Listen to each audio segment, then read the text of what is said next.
तो चलिए आज हम आपको बताने वाले समानुपात के विषय में, ठीक है ना। थोड़ा सा एक मिनट।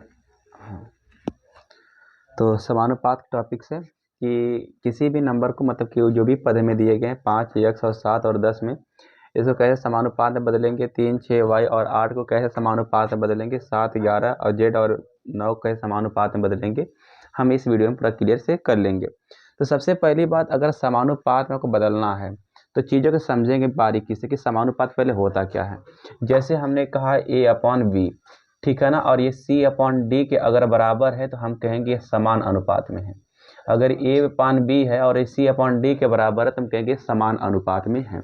जैसे हमने कहा 1/4, जो अगर एक का एक कितना गुना है तो कहेंगे 4 गुना है। अगर हम कहें अगर यहाँ पे 2 है तो इस जो भी नंबर लिखेंगे उसका एक कितना गुना होना चाहिए, 4 गुना होना चाहिए। यानी एक का अगर 4 गुना है तो 2 कितना गुना होगा, 4 गुना, यानी 2 चौके 8 हो जाएगा। हम कहेंगे इस सिचुएशन में समानुपात में है। इस सिचुएशन में किस समानुपात में है? अगर हम तिरक मल्टीप्लाई करके चेक करें तो 8 एकम 8 और 4 दूनी कितना होता है मेरे भाई, 8 होता है। तो ये समानुपात में हो गया। तो हम कहें ठीक कोई रैंडम नंबर ले लेते हैं, 3/6। इसका रिलेशन किस प्रकार से, हमने कहा ठीक है ये 3 का कितना गुना है, हम कहेंगे 2 गुना है। तो हम कोई नंबर यहाँ पे लिख लेंगे 7, तो बताइए इसका हम कितना गुना आप लेंगे, तो कहेंगे सर 2 गुना लेंगे, तभी ये बात बराबर होगी। तो 7 गुना कितना हो जाएगा, 14, ठीक है ना। और काटेंगे तो 1/2 यहाँ से और 1/2 यहाँ से, या फिर मल्टीप्लाई करिए कैंची, 14 यहाँ 42 और 6 सते 42 तक कहेंगे समानुपात में है। तो यहाँ पर हम चेक करेंगे कि ये किस संबंध है, इसका संबंध यहाँ से इसका कैसा है। अगर संबंध हम चेक कर लेंगे फिर आराम से नंबर तो बस सेट करना होता है, दिमाग तनिक भी नहीं लगाना होता है। अच्छा, इसे लिखेंगे कैसे, तो कहेंगे सर a/b, a/b, और इसे लिखेंगे c/d। ये 2 अनुपात और 2 अनुपात मिले कितना अनुपात हो जाएगा, यहाँ पे 4 अनुपात हो जाएगा। ये कितना अनुपात हो जाएगा, 4। तो a/b इक्वल टू c/d, ये बताता है समानुपात में। तो कोई भी भिन्न समानुपात में कब आता है, जब पहला a/b और c/d बराबर होता है, ठीक है ना। ये आप समझाने का प्रयास करेंगे। पहला क्वेश्चन, तो पहला क्वेश्चन हमारे पास क्या है, तो पहला क्वेश्चन है 5, x, 7, और 10 है। 5, x, 7 और 10 है। तो हमने कहा ठीक है यहाँ 5 का संबंध हम किसी भी नंबर से लेते हैं। तो चूंकि मैं x के साथ तो नंबर पता करना है, स्पेशल नंबर आएगा। 5 का संबंध हम 10 देखेंगे, 2 गुना है, तो हमने कहा ठीक है 5 ले लेते हैं, यहाँ पे 10 ले लेते हैं, और यहाँ पे ये नंबर जो भी होगा इसी का यहाँ पे 2 गुना कर लेना है। तो सिंपली हम 7 को यहाँ पे रख लेते हैं और यहाँ पे हमें नंबर पता नहीं है, यदि x को यहाँ कर लीजिए।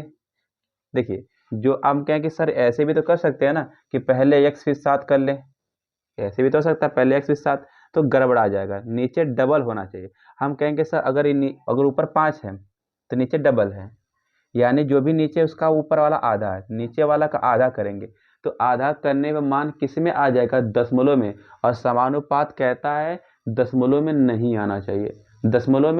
आना चाहिए, समानुपात का मान हमेशा एक पूर्णांक होता है, दशमलव नहीं होता है, ठीक है। तो इसलिए हम दशमलव में नहीं ले जाएंगे।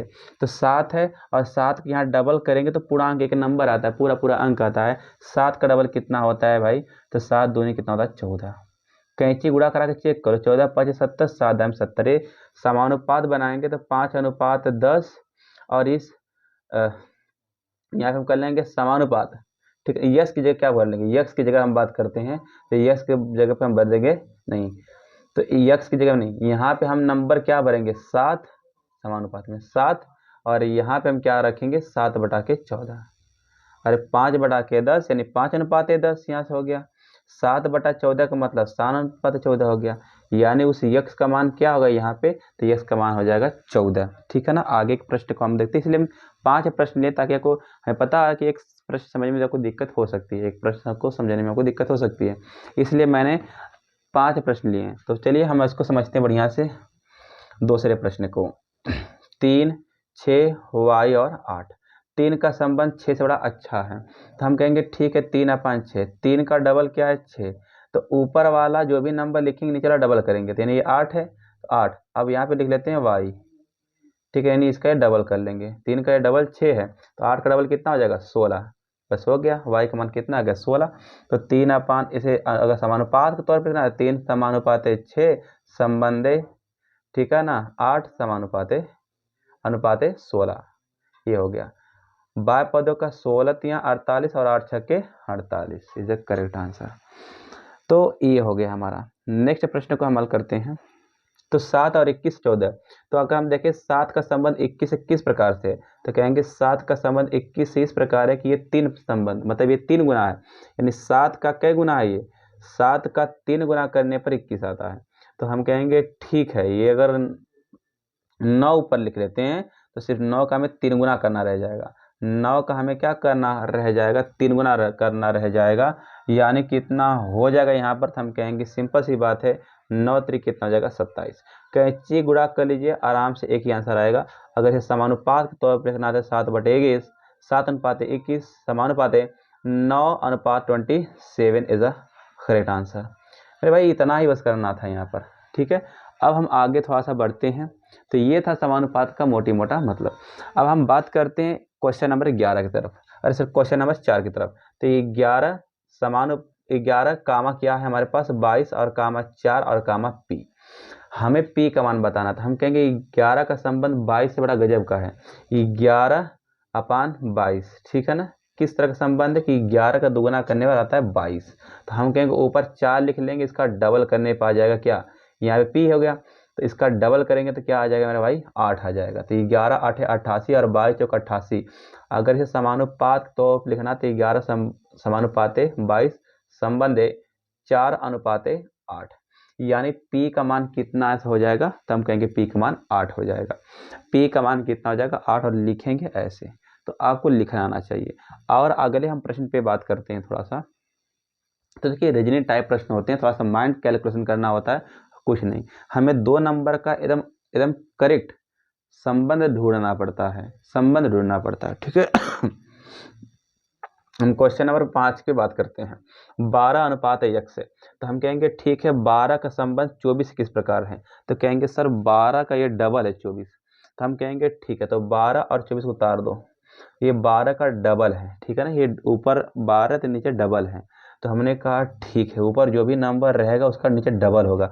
यक्स छूटा हुआ है, ठीक है ना, यक्स छूटा हुआ है, यहाँ पर यक्स छूटा हुआ है, तो यहाँ पे यक्स लिख लेते हैं। यानी 8 का डबल कितना हो जाएगा 16। तो 16 गुणे 12 कर लीजिए, और आप 8 गुणे 24 कर लीजिए, तो आ जाएगा 16 दूनी के 32 को 2 हासिल लग गया 3, 16 एकम 16 19, यानी 192। और ये कितना 8 चौके 32 को 2, 8 दूनी 16 3 19, 192 ये करेक्ट आंसर। यानी यक्स का मान यहाँ आ जाएगा 16। अगर इसे समानुपात के तौर पर लिखना होगा तो 12 समानुपाते 24 समानुपाते 8 अनुपाते 16, इसे संबंधी पढ़ा जाता है, ठीक है ना। तो यहाँ ये पता क्या बताता है, ये इक्वलिटी बताता है, इक्वलिटी बराबर बताता है। तो हमें लगता है समानुपात में वो कोई प्रॉब्लम्स नहीं हुई होगी।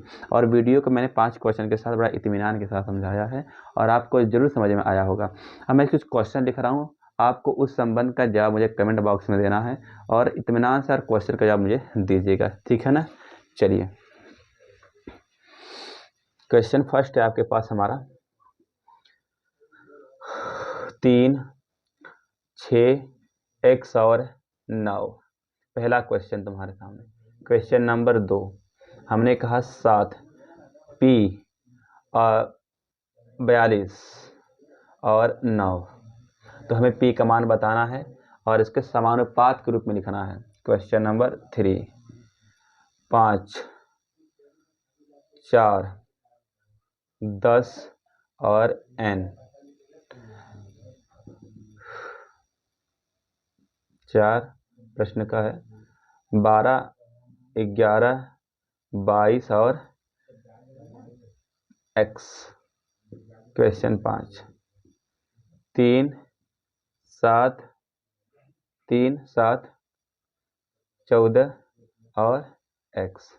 तो ये जहाँ पे अक्षर उन्हीं का हमें मान निकालना है और समानुपात में बदल के दिखाना है। आपको ये होमवर्क में दिया गया, और कमेंट बॉक्स में हमें कमेंट करके जरूर बताइएगा कि ये चीज़ समझ में आई कि नहीं आई।